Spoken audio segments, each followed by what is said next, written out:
Listeners be advised.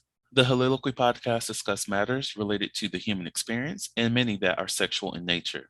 Due to this, some conversations may surround triggering topics such as sexual violence, self-harm, abuse, and much more.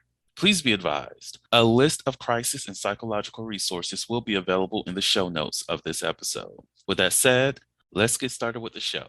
Ladies and gentlemen, may I have your attention please as we go through the following safety instructions. In the event that there is a loss of cabin pressure, oxygen mask will drop from the overhead. Place the mask over your nose and mouth. Breathe normally as oxygen is flowing even if the mask is not inflated. Be sure to adjust your own mask before helping others.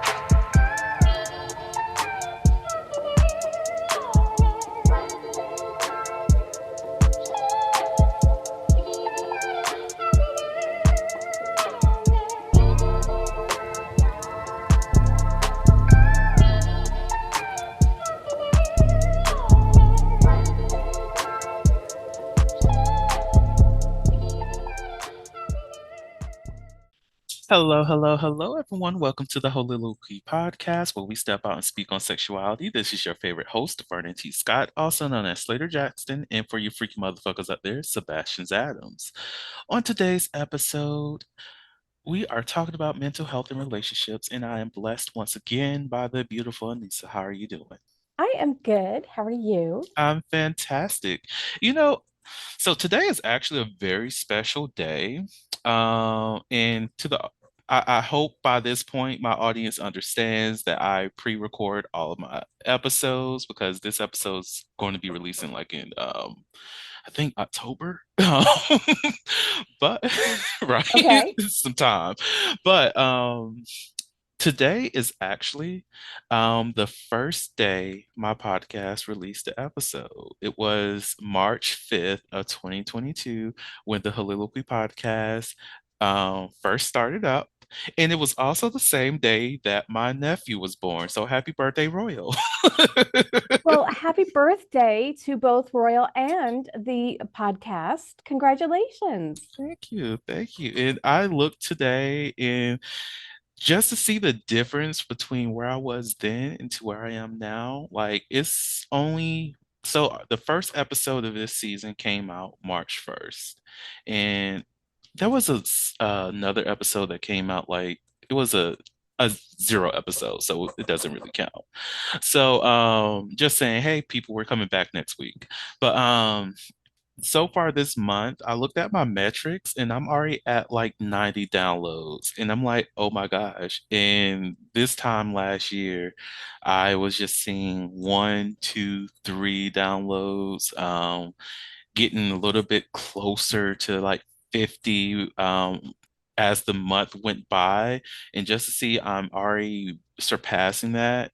And it's just like, I did something. I grew a little bit, and I like that. I love that for myself. You should be proud. That's wonderful.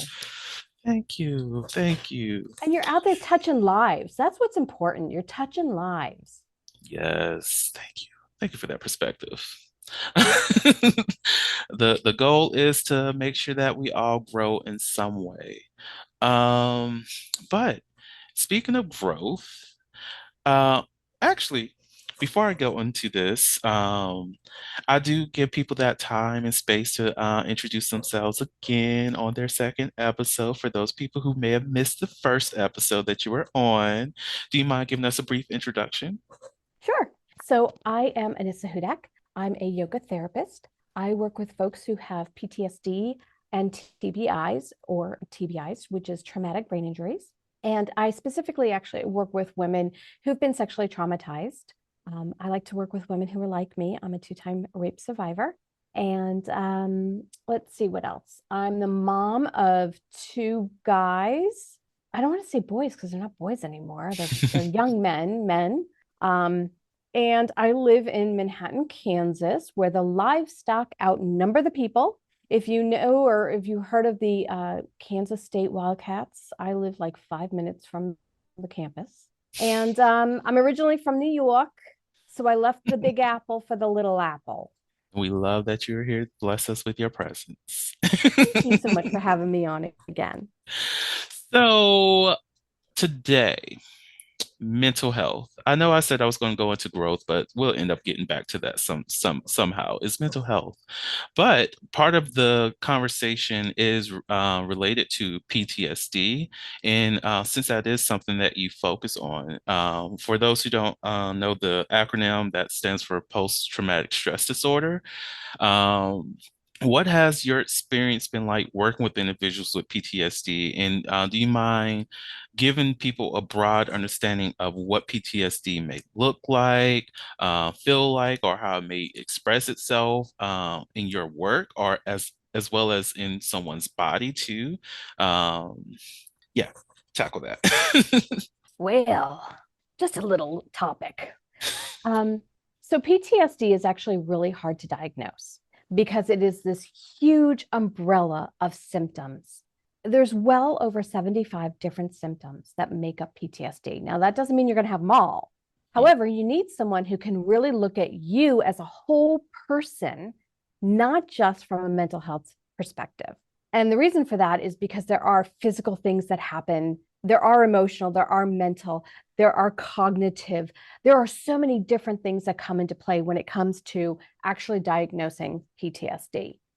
Some of the physical things that you might encounter are constipation, IBS, diarrhea, upset stomach, acid reflux, your heart racing, your blood pressure going up, um, all the way to not having any control over your emotions, anger management issues, insomnia, night terrors, nightmares, you name it. I mean, it's this huge, broad spectrum of symptoms.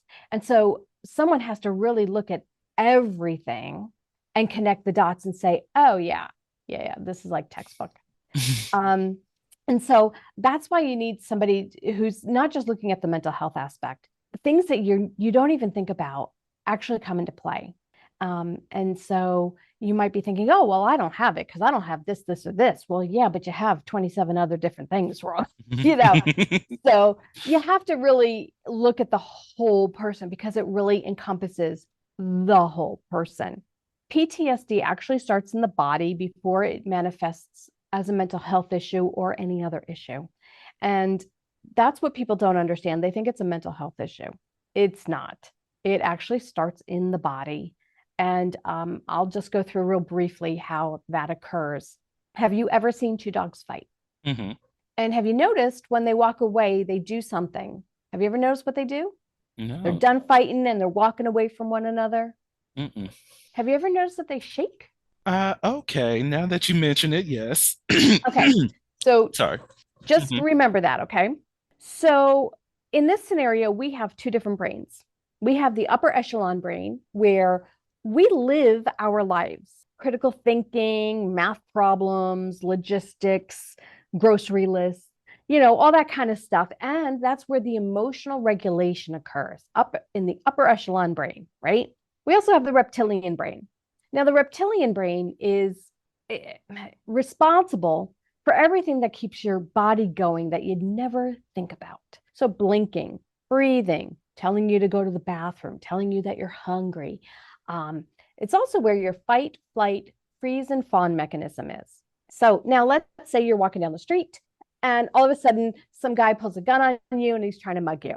You leave the upper echelon brain and you go into the reptilian brain to go into fight, flight, freeze, or fawn mode, right? Now, the body is totally concerned with just keeping you safe. The only thing your body wants to do is keep you alive. So that occurs, the situation ends. Now we have to get back to the upper echelon brain. How do you think that's going to happen? Mm. I feel like it's a slow transition back um, to the upper epsilon. Is that the word? Epsilon? No, it's not epsilon. Echelon. Echelon. There we go. We're just burning, just give up. But but yes. Is that how it works or? Well, remember that shaking? Hmm. So we Ah. are just like animals. I mean, we are animals. We're just like the dogs. We have to shake in order to reset the central nervous system to get us back into the upper echelon brain. Now, what happens if we don't shake? Mhm. You stay in that moment. We stay in the reptilian brain. And that's where the PTSD stems from. Mm. So, all of our critical thinking, all of the emotional regulation, that's all handled in that other part of the brain that we can't tap into because we have not reset the central nervous system. This is why PTSD can happen to anyone. It is not just folks who've been to war, Mm. car accidents, anybody, like I said, car accidents, muggings, watching someone die, um, clowns, you name it, anything. Also, uh, how do I want to say?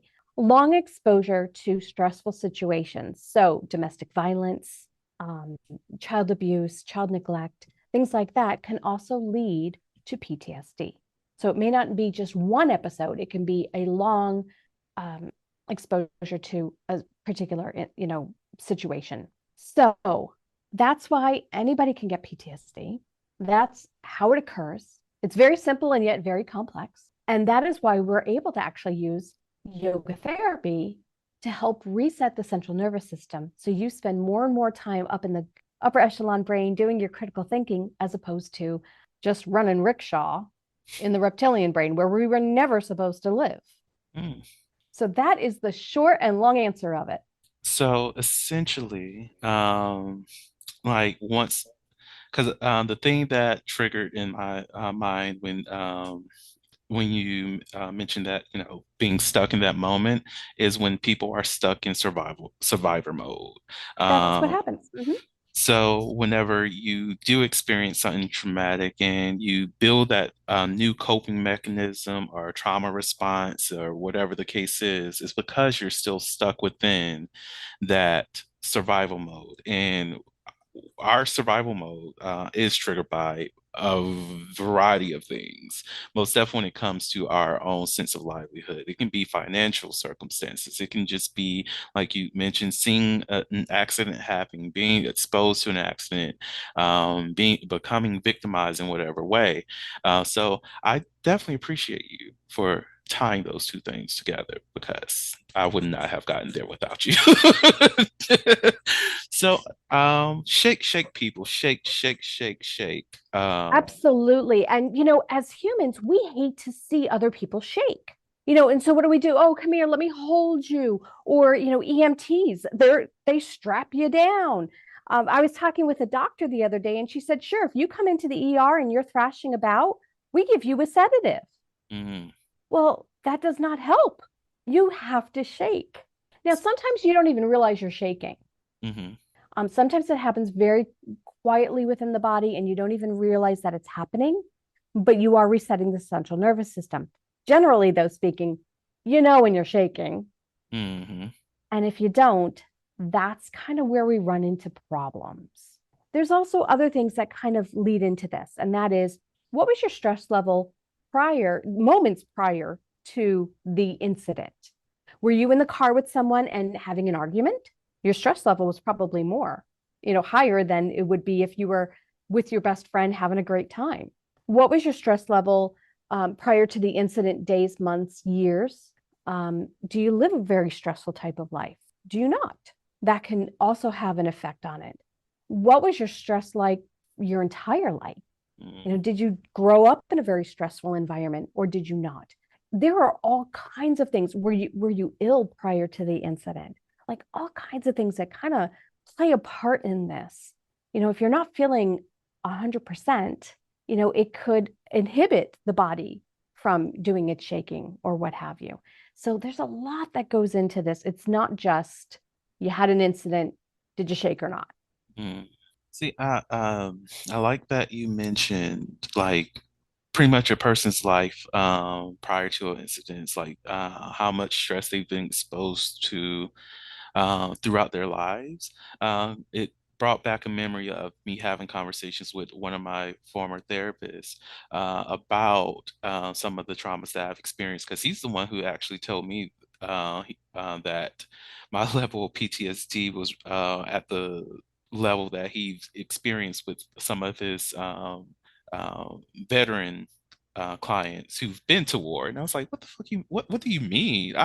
not I have not lived that stressful of a life. Apparently I did.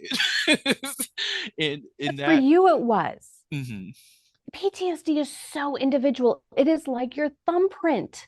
mhm, And so, but don't belittle what you and your experiences were. That no, your mhm. trauma is your trauma, and it was as traumatizing to you as it was. There's Yes. nothing wrong with that. Mhm, And it doesn't mean that you're less of a person, mhm.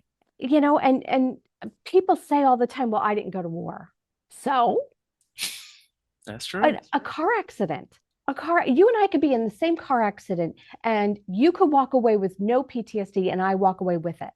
Mhm, In that particular moment, your brain was too overwhelmed to deal with the situation. It's not bad or good, it's just mhm. where you were in that moment.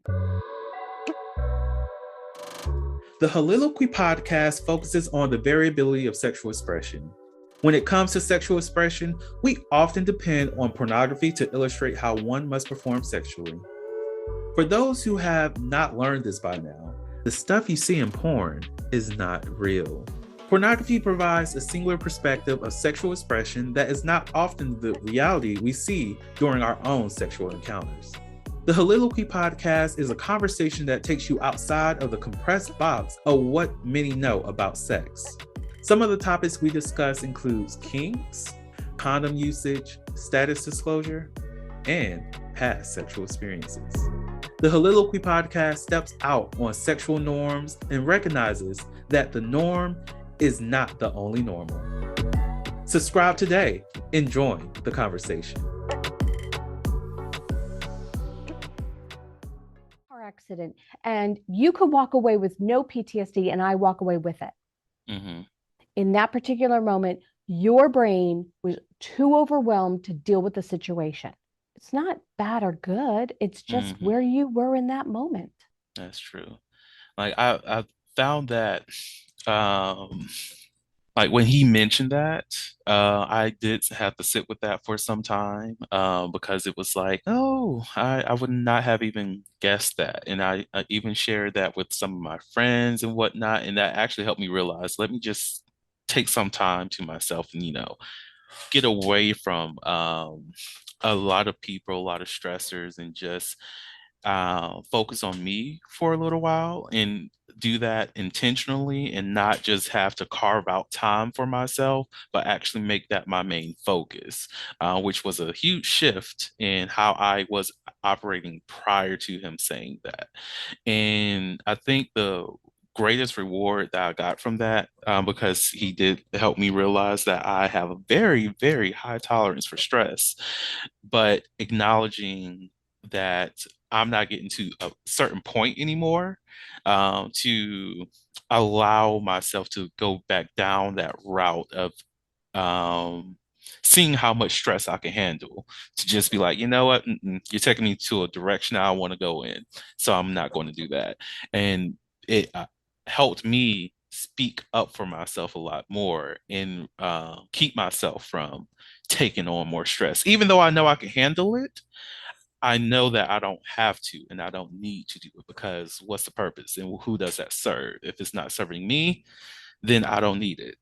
So I think that was a very crucial moment in my life that helped me heal as well as process through my own PTSD. And do I still have my moments? Yes, but it's a lot better because I've done that work. And I think a lot of people, well, I know a lot of people need to take that time to heal from their own traumas, because we are exposed to it. Like, most people don't um, think about the vicarious traumas that we're exposed to on a regular basis. And because secondary traumatic experience is definitely a thing, and it does lead to PTSD in itself, we have to take those moments to understand that I might be going through my own survival mentality. I might be in survival mode. I might have been um, impacted negatively or traumatized by the video I saw on YouTube, the video I saw on Instagram, the video I saw on TikTok, Twitter, whatever the case is, or the thing I saw when I was walking the other day, the accident that I was in when I was 5 years old, and I'm now 25 years old. All of these things have impact. I don't know how many times I've seen people post on Facebook uh, a picture of a horrible accident that they were in, speaking on how they're so happy that they survived that and that they are doing well. They're in the hospital, wherever the case is. Even seeing that picture and hearing that they almost died is a traumatic experience for some people. And because of that, we have to work on healing from those. We have to acknowledge that that experience there traumatized me. I wasn't there individually. I was not the person who was impacted by that directly, but it still led to some type of form of trauma for me. And after acknowledging, figuring out how can you move forward, how can you get the treatment that you need, how to heal, how to grow, how to become a more whole version of yourself that you once were, or a better version of that. Well, I think you touch on a really great point that there is different types of PTSD. Mhm. Um, excuse me. So there is secondary PTSD, which is where, as you said, PTSD from somebody else's PTSD, just having to interact or be exposed to their PTSD. There is CPTSD, which is complex PTSD, which is where you've had a situation already occur, and now you've had another traumatic experience, but the last one kind of plays an effect on the present one. There is generational PTSD. And a great example of that is, my dad is a Vietnam vet. His PTSD, bled into my, experience as a child. And that even now bleeds into my children's experience. I'm trying to think, there's other ones, and I can't think off the top of my head the other ones, but those are just three different examples of PTSD. So it's not just, it happens to one person. However, listening to what you said, one of the things that we find with PTSD is that our boundaries have been just totally blown by. We're in a situation where we have no control. Mhm. And that's one of the things that's really scary, is that we always like to feel like we're in control of our bodies, of our experiences, our environment. And when we are placed in a position where we're not in control, that control is taken away from us. That is a lot of trauma causing experience. Now, that being said, one of the things that we have a lot of trouble with is creating boundaries, because those Mm. boundaries were taken away. And so for you to say, I know what my stress level, I can take a lot, but I also know that there's a point where I don't want to go to. Mhm. That's amazing. That's wonderful. You've done a lot of work because you have created boundaries for yourself. There's a line in the sand again that says, yeah, I'm not going past that point. I probably could. I mean, I've done it and I've made my way back, but I don't want to go back there. Mhm. That's amazing. And that's something that we really strive to achieve. Where is the line in the sand? Where are the boundaries for a person with PTSD? And if we can help folks reestablish those boundaries, that's part of taking that control back Mhm. and helping people feel safe within their own skin and within their own environments. The thing I'm thinking about now is it is related to safety and being comfortable and secure in your own skin. And the main question I have is how does any individual who may be going through their own traumas or what have you, of course, this answer can be a variety of different ways because look, you don't have there's not one way to do something correctly. But how can some person who's trying to heal from their pain as well as engage with other individuals create a space where they are comfortable in their own skin and acknowledge and be able to provide that comfort to other people too while they're in their process of healing? I think that when you get to a point where you start working with others, that's the final stage of healing. Mm, And I'm happy to say that that's kind of where I'm at. I now work with others. I have done a lot of the work. I probably still, and I absolutely have more work to do. I'm a work in progress. However, I'm at a place and point where I have a really good control over my PTSD. I'm a high functioning person with PTSD. I probably spend about 90 to 95%, if not more, of my time in my upper echelon brain. Now, are there times when I still revert back? Absolutely. Do I feel that you're ever cured from PTSD?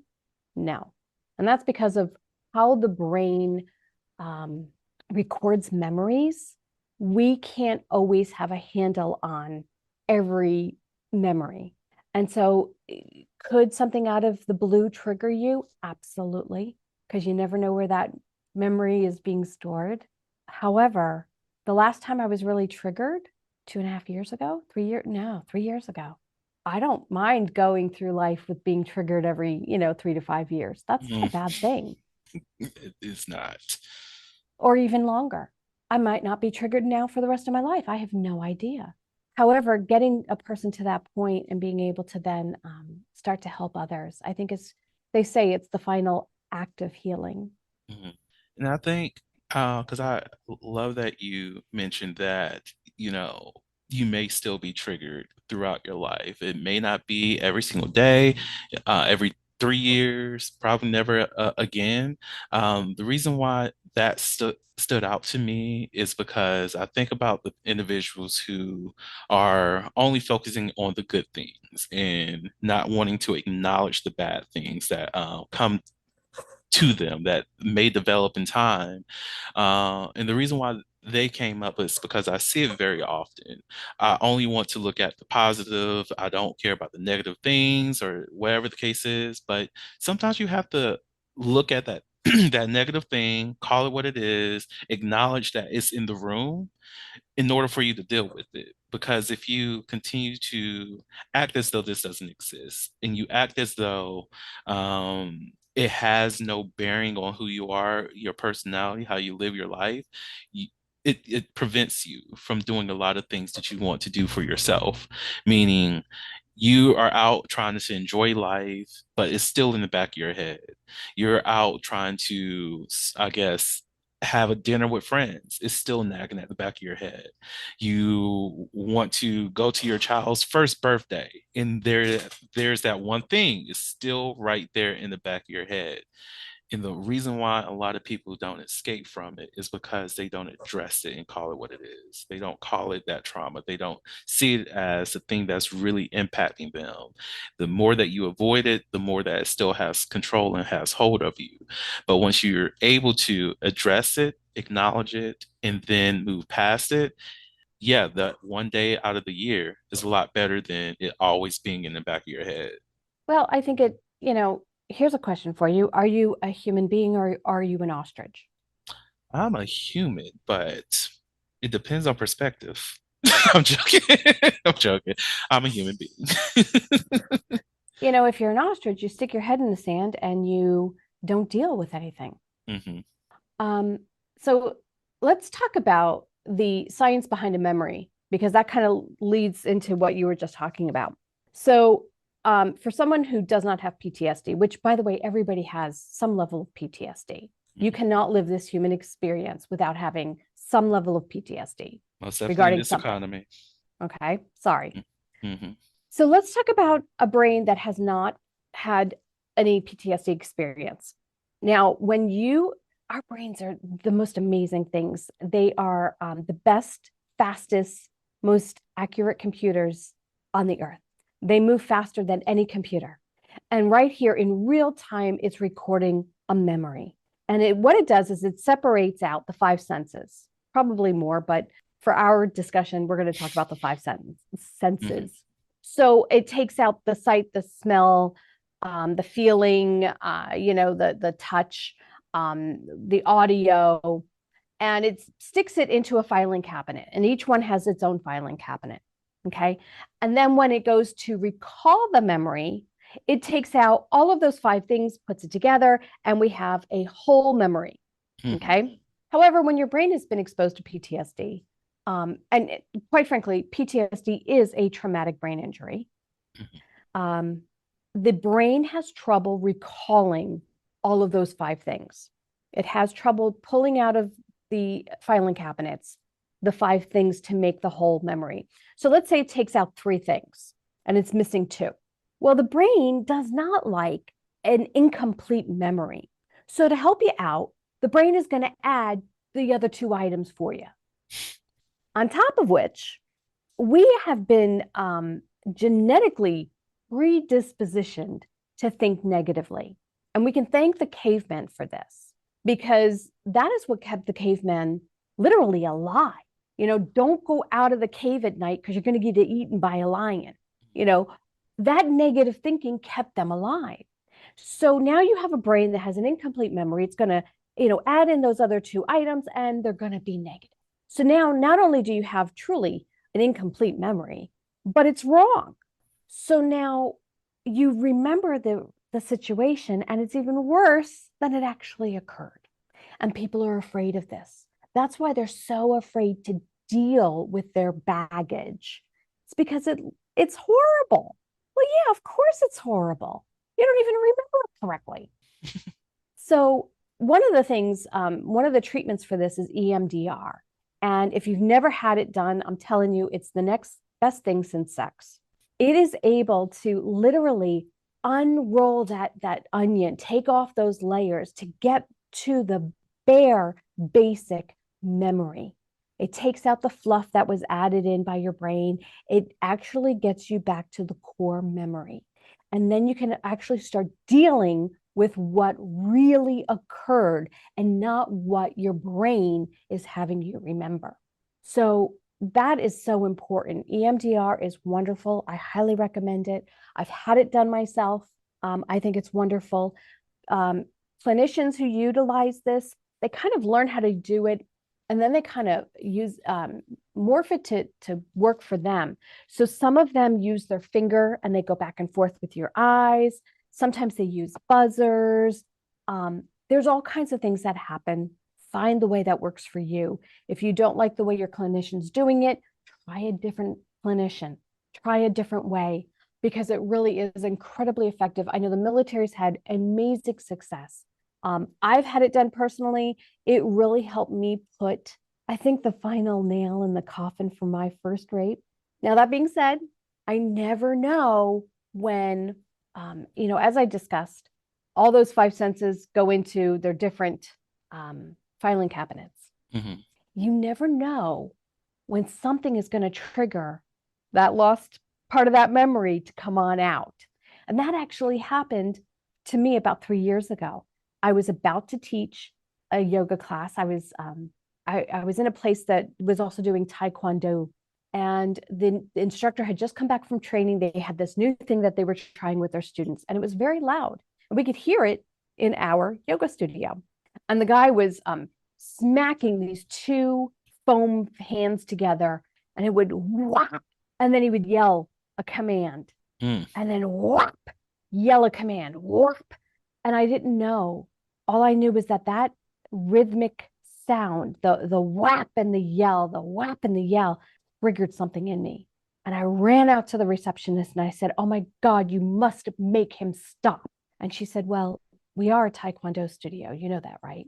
We are going to make noise." And I said, "Yes, but that particular noise, like he has to stop that." And he looked over at me and he said, "Oh, I forgot you guys are doing yoga. I'm sorry, I'm making so much noise. I'll quiet down." And so I walked back into the room and I knew that I had been triggered, but I also knew that I had, 7 ladies on the mat waiting for me. And I was able to put it in to a compartment. I was able to teach the entire class. I didn't break down. I drove home. I was okay. Now, when I walked in the door, my husband looked at me and said, "Oh my God, what the hell happened to you?" And I said, "I need to sit. I need to really think about this because something happened and it triggered me and I don't know what it was because I hadn't spent the time with it because I had other things that I had to do." And I sat down and I made myself a cup of tea and I just sat. Where did this come from? What did it remind me of? Where did it bring me back to? And I realized it was from my very first rape. And um, I I was dating a guy in college. We had consensual sex, and in the middle of it, we had changed positions, and the position we were in was hurting me. And I asked him to stop. I said, "Hey, this is physically hurting me. This is not good." And it was like somebody flipped a light switch. The guy he was getting off on the fact that he was physically hurting me. And what he would do is he would thrust into me, and the sound of our bodies smacking into one another. And then Mm, he would look down at me and yell at me, thrust, yell, thrust, yell. And it was that same rhythmic sound. mm, wow. Amazing how something so out of nowhere could bring up such a memory. Now, that being said, I knew I was safe. I knew he was never going to hurt me again. I was able to function. It did not totally derail me to have a trigger. Hmm. I functioned in the moment. I knew I was safe. And I took it to my therapist and I unboxed it with him. I got there. I was so excited to talk with him because I knew that this was going to be another level of my healing. And this is how you can really use triggers to your advantage. Triggers are telling you something, they are leaving you breadcrumbs. This is the next level of your healing. And so I was able, I mean, I got in there as quickly as I could. I was so excited. And I told him what happened. And he said, "All right, now let's do EMDR around it and let's put this to bed." No pun intended. And I was able, not only that, but, as I sat there and I thought about it, I remembered two songs that were playing on the radio at the time. I had never, it was 32 years. Well, at that point, it was like 30 years, 29 to 30 years prior. I had never remembered the songs that were playing on the radio. And when I really sat down and I thought about it, because of that trigger, I could remember the songs that were playing. And that's why every time that song came on the radio, I would get nauseous. Now I understood. Mm. Why is that? There we go.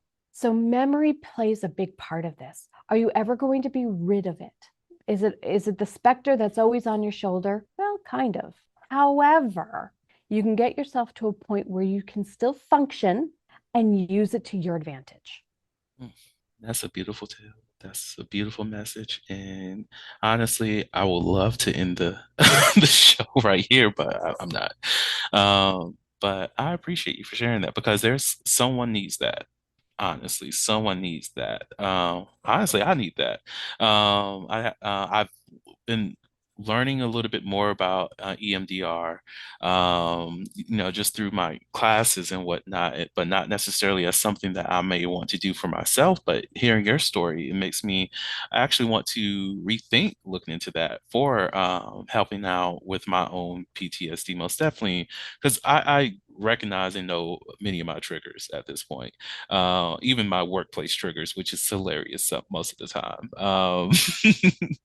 Like, yeah, but just for someone who needs the what EMDR is, it's eye movement desensitization and reprocessing therapy. So look into that. Find a clinician if that is something that you may want to do. Now, before I go into Never Have I Ever, because I do want to, let's see how we can do this quickly.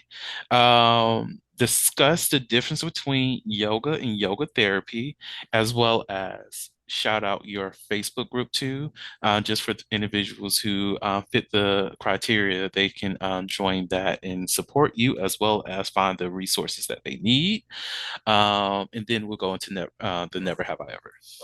Okay, so yoga and yoga therapy, what are the differences? If we think of yoga as a big pie and we split it down the middle, we have fitness-based yoga on one side. And fitness-based yoga is so yummy. We've got like Ashtanga and Bikram and, co-ed naked hot yoga and, all kinds of aerial yoga and all kinds of wonderful things over there, right? It's a And party. this is based for, building strength, building stamina. There's so many wonderful things that come from fitness-based yoga. I could spend, hours talking about that. And then on the other side of the pie, we have yoga therapy. Now, with yoga therapy, what happens is that we work with a specific group of people to help them reach a goal. So we're looking at yoga for MS, yoga for PTSD, yoga for cardiac rehab, yoga for cancer, all different types of, different needs. Mhm. And we help people be able to get greater mobility, reset their central nervous systems if that's necessary, all things like that. And so that's kind of the difference. What we're able to do with yoga therapy and PTSD is literally help people reset their central nervous system, Mhm. which takes them back into the upper echelon brain. We help people be in the here and now. When you've got PTSD, you're either dealing with anxiety, which is worrying about the future, all the different things that can go wrong, Mm. or you're living in the past. You're in, depressed. You're living in the past, and you're reliving that moment over and over and over again. However, with yoga, when you're on your mat, if you're not there in that moment, you're going to fall over. So it brings you to the present, and in that 45 minutes to an hour, that might be the only time in the day you're actually present. Mhm. However, we're able to do that. There's other things that we do with that, but those are kind of the main things. Does that answer? It does. It Good. does. A very beautiful answer. And the Facebook group. Oh, okay. So I do have two free Facebook groups. Um, One is Women Surviving to Thriving. And then, of course, it lists off rape, sexual assault, DV, incest, molestation. These are only for women who have had these types of scenarios occur. The other group is Healing PTSD with Yoga Therapy. That is open to both men and women for any kind of generalized PTSD, not for anything specific. And so feel free to jump on Facebook, look them up. And I think I've sent you those links, though. If not, I can. You can put them in the show notes. I check out everybody who requests entry, um, especially my women's group. I go and I look at all your socials and I kind of do a deep dive on you before I let you in. Generally, I have at least 10 men a week try to get in, which I find is fascinating. Um, when I do look them up, generally they, believe it or not, are all about rape culture. Mm, They're actually looking to groom their next victim. disgusting. It is disgusting. So know that, I'm going to check you out. I'm going to, see what other socials you got and see what you got going on before I just blanket let you in. That being said, you can check out my work at my website, which is traumahealingyoga.com. I show up on most of the socials at Trauma Healing Yoga. What, Facebook, Instagram. I am not groovy. I am not on TikTok or Snapchat. I'm not young. I do all the old people stuff. So you'll have to look me up on the old people stuff. And we love it. Oh Lord. So I will make sure I do have all that included in the show notes. And this is kind of going back to our conversation from the last episode. This is how you curate a safe space. Ensure like you have to do the work. You really do have to do the work, even when it comes to my TikTok, because I firmly believe when it comes to the conversations about sexuality, that it's a conversation that parents, if they have the tools, should have with their children. So, with my TikTok and my business focusing on human sexuality and stuff like that, I look at every single person who follows my TikTok on for my business. If I see a child, you're getting removed and blocked. If I see, like, I look at that. I look at who's posting. I look who's following because these conversations is not for you. And it's even though it's not extremely sexual because half the stuff is suitable for young adults, but that's not what my platform is for. Because one, you can't purchase anything that my shop has because you don't have the money. I'm sorry, young kids, you just don't have the money.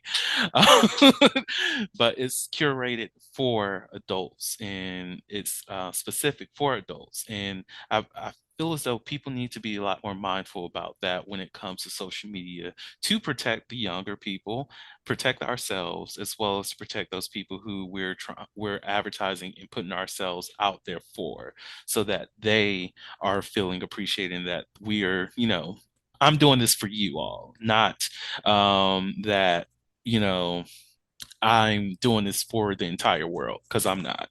Like even with my platform here, do I have a target audience? Yes. Can anybody listen to the show? Yes. But at the end of the day, if you're not fitting the ideology of what this show is about, then I cannot help you. And I'm not going to try to force you to learn. I'm not going to try to force you to join the boat, because I'm sorry. You can join whatever boat. And if it sinks, it sinks. And I love that for you. Learn how to swim. This one we fix patches on a regular basis. We're not about that. But like sink or swim, whatever the case is, just curate the spaces that you want, people. And that's my last message on that. You ready for some never have I ever? Absolutely. Alrighty. So, never have I ever role play while in costume. No. You know, I've been a part of role play scenarios, but I have not been in a costume yet, and I need to improve on that for myself. I feel like I could become a character easily, but as a trained actor that I am, I don't brag about that often, but um, being someone who's acted in the past, worn costumes and whatnot, it's a different feel, because it's not like a everyday kind of situation. It's not, you really dive deeper when the exterior matches the character that you're playing. And it's not enough to just be role playing and just being nude, or just role playing and just being in lace. Well, at least for me. For those other people who can do that, I love that for y'all. Congratulations. Continue to do what you're doing. But to be it fully within a scene is what I strive for when it comes to role play. Like mentally, I can be there, but there's a point within myself that I'm like, I need to dive a little bit deeper into this character. And I think a lot of that comes from the fact that I used to And it holds nothing for me. act. Like I think it's great. I think that, if that's your jam, I think that's great. Hmm. For me, it doesn't do anything for me. Like, I don't know if it's just too much damn work. I don't know. I think that if you're that bored with somebody, maybe you should be looking for somebody else. I don't know. It doesn't do anything for me. It really, it's not my jam. Yeah. However, if it is your jam, that's great. And Hmm. you have people that you're with that do appreciate it and they want to do that with you. Fabulous. It's just not my thing. Understandable. And I agree. It is a lot of work. It is a lot of work to construct a scene. I like, if you're doing it properly, it's a lot of work.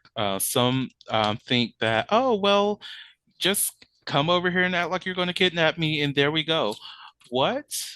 What do you mean? That's what you, okay, that's great. We can figure that out, but we have to have conversation first. Like safety is a precaution. We need to know how this safety is going to go. We need to know characters. We need to have safe words here. We need to have a lot of things in place before I come over there and kidnap you. Because what if someone accidentally sees me kidnapping you and they call 911 and now I'm in this situation? Yeah, no, we're not doing that. I'm sorry. Well, There's and I think levels. for someone who's like me, Hmm. I'm a two-time rape survivor.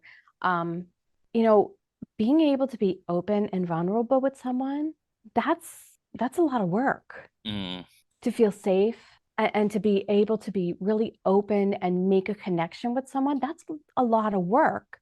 And so, adding on another layer of, costume and safe words and whatever, mhm, that's just like I can't go there. Like I don't have that bandwidth. mm, And maybe that's why I don't like it. Oh, maybe that's mm, why I don't like it. It, I would rather take the time to really um, learn another person's body and mm, enjoy them for who they are. And just enjoy the experience with them than having to worry about, is my nurse hat on straight?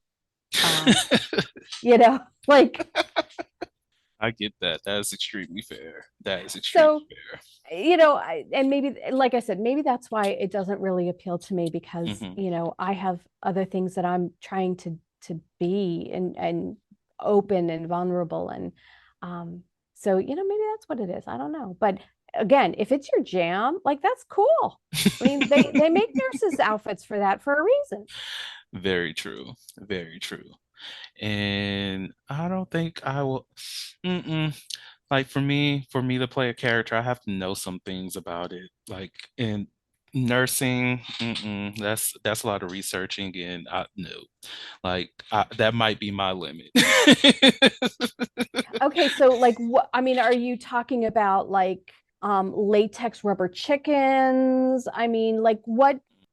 So for me, like whenever like my type of role play scenario with a partner, outside of like if I'm like doing something casual with someone that's just a friend that's like, you know, someone off to the side that I role play with. If it's a partner, I see more of in-depth kind of involvement. Like there's a whole scenario that's going on. We have lines, we have scripts. We're doing this in multiple locations that most people don't know what's going on, but me and my partner understands what's going on. So it's very complex. So Wow. in those kind of situations, maybe it might involve like a business suit, or it may involve a certain outfit that myself or my partner may wear.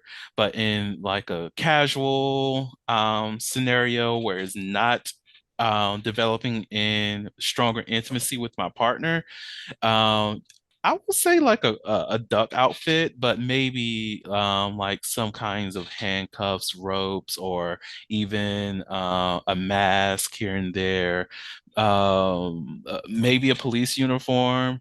Um, Maybe a banker's outfit, or um, it just depends. If it's some kind of cosplay like anime, I would actually, that's something I will reserve for a partner because we can get very creative on that one. But yeah, those kind of things. But I think at least with nursing, I will think of, playing doctor, or that kind of scene. And the way my mind works, I'm like, okay, are we going to have to use stat? Are we going to use like dosage information? Like, it's just my mind thinks of way too many things that will come into play to make this scene very real. At least I know, like with the police kind of outfit, I can play that power struggle with my partner. Or if it was a construction worker kind of situation, I won't say power struggle, but taking your hard hat off and just getting into it kind of thing. But yeah, just nursing, I just think of way too many things. I can do teacher though. I could do sexy teacher kind of role play. But yeah. All right, before I close this out, do you have any last words that you want to share with the audience? Do I have any last words? Again, just giving up is not an option. I appreciate it. Well, Nisa, thank you so much for this beautiful conversation, as well as teaching me some new things, because I love to learn new things. Like, that's a part of this podcast. We learn, we grow, we thrive, we just be amazing people. So I definitely appreciate you for coming onto the podcast and sharing your perspective, sharing your history, your experiences, the things that you do is greatly appreciated. So Well, I appreciate you having me on. Thank you so much. it's a pleasure. To the audience out there, thank you all so much for listening to the Holistic podcast, where we step out and speak on sexuality. Just in case no one else told you this today, you are beautiful, you are worthy of happiness and joy, you are enough and then some. You may not live up to the expectations of others, but that is okay. You are only required to walk in your own shoes. May each day you live lead you towards abundance. With that said, love you all and see you next episode. Bye. Thank you for listening to the Holiloquy Podcast, where we step out and speak on sexuality. You can subscribe to the podcast through your favorite podcasting app and find us on the web at www.holiloquy.com. That's www.heauxliloquy.com. Share the podcast with your friends and join the conversation.